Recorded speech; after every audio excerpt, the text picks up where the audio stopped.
Frank, I've got two for you. This first moment is Cohen on collusion, and then I have another. Questions have been raised about whether I know of direct evidence that Mr. Trump or his campaign colluded with Russia. I do not.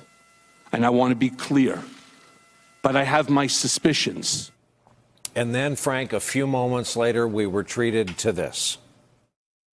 I remember being in a room with Mr. Trump, probably in early June of 2016, when something peculiar happened.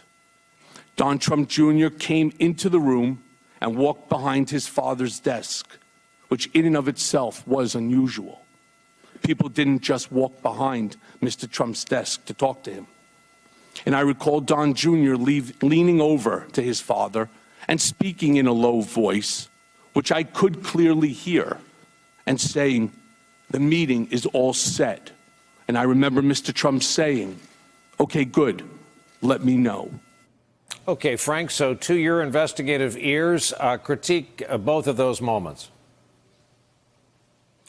Well, let's do the last one first, which is this issue of how you interpret Don Jr. leading over, saying that the meeting is set.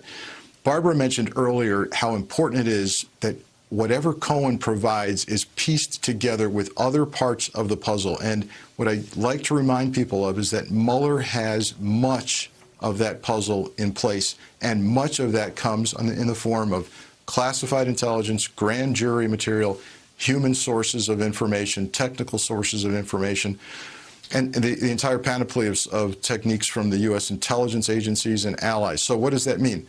It means that you can put people in times and places. You've interviewed dozens and dozens of people. You've checked video surveillance of building CCTV and security cameras. And if this piece of the puzzle fits into a timing of a theory that Trump knew about the meeting and knew its purpose, then this has been extremely helpful. Now, on the collusion side, it makes sense to me that Cohen would not have been in that circle or would not have been someone who was privy to truly getting inside Trump's head and determining whether he knew that Russia was helping. I think that's another form of communication he's having with other people. And whether or not WikiLeaks, whether he understood that WikiLeaks was getting their material from a Russian hack and was merely being utilized to disseminate that stolen material, we don't know yet, but I'm increasingly convinced that investigators do, and we'll soon find out what that truth is. Hey there, I'm Chris Hayes from MSNBC. Thanks for watching MSNBC on YouTube. If you want to keep up to date with the videos we're putting out, you can click subscribe just below me, or click over on this list to see lots of other great videos.